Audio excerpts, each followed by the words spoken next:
السلام علیکم ورحمۃ اللہ۔ حضرت اقدس حضرت مفتی تقی عثمانی صاحب کا جو واقعہ سب کے سامنے آیا، ان پر قاتلانہ حملہ ہوا، گارڈ شہید ہو گئے۔ اللہ تعالیٰ ان کے گارڈ کو اس قربانی پر اس جہاں کی خوشیاں نصیب فرمائے، اس کی شہادت کو قبول فرمائے۔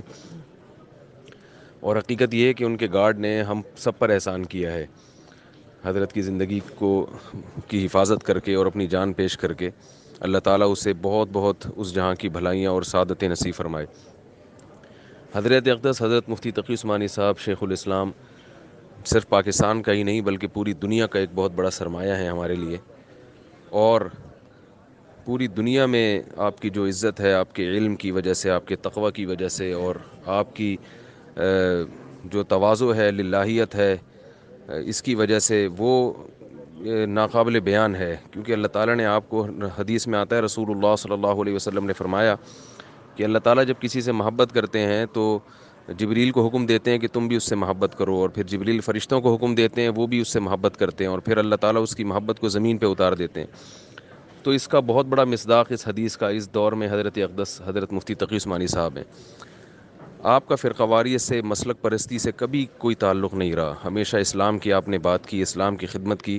اسی وجہ سے آپ کو اللہ نے پوری دنیا میں، عرب میں، عجم میں، اور عرب کے بڑے بڑے مشائخ مکہ اور مدینہ کے، وہ آپ کو عزت کی نگاہ سے دیکھتے ہیں، آپ کی عزت کرتے ہیں، آپ کی صلاحیتوں کے معترف ہیں۔ تو ایک ایسی شخصیت پر جب حملہ ہوگا تو یہ ہمارے لیے اور ہمارے حکمرانوں کے لیے ایک بہت بڑا ایک سوالیہ نشان ہے کہ ہم اتنے بڑے قیمتی سرمایے کی بھی حفاظت نہیں کر سکتے، تو ہم سے کیا توقع کی جا سکتی ہے۔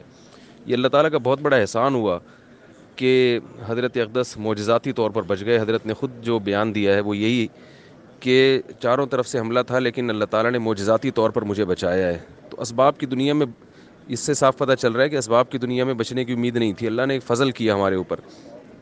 حکومت کی ذمہ داری ہے کہ وہ فوری طور پر قاتلوں کو گرفتار کرے اور عبرتناک سزا دے ان کو، کیونکہ یہ ہمارے منہ پر ایک زوردار تماچا ہے کہ ہم اپنے ایسے ہیروز کے، ایسے قومی ہیروز کی بھی اگر حفاظت نہیں کر سکتے تو پھر ہم کیا کر سکتے ہیں دنیا میں۔ اللہ تعالیٰ سے دعا ہے کہ اللہ تعالیٰ ان علماء ربانیین کی حفاظت کرے، ان کا سایہ ہم پر تا دیر قائم رکھے، اور ان کی محنتوں کو قبول فرمائے، اور دہشت گردوں کو عبرت کا نشان بنائے۔ جو ان میں توبہ کے قابل ہیں اللہ ان کو توبہ کی توفیق دے، اور جو توبہ کے قابل نہیں ہیں، جن کے دل سخت ہو چکے ہیں، اللہ ان کو عبرت کا نشان بنائے، اور ہمارے ملک کو میں اس قسم کی دہشت گردی سے اللہ تعالیٰ ہمارے ملک کی حفاظت فرمائے۔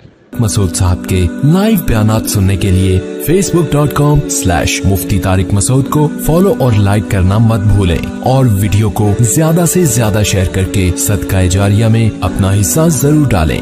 جزاک اللہ۔ مفتی طارق مسعود صاحب کے لائیو بیانات سننے کے لیے facebook.com/مفتی طارق مسعود کو فالو اور لائک کرنا مت بھولیں، اور ویڈیو کو زیادہ سے زیادہ شیئر کر کے صدقہ جاریہ میں اپنا حصہ ضرور ڈالیں۔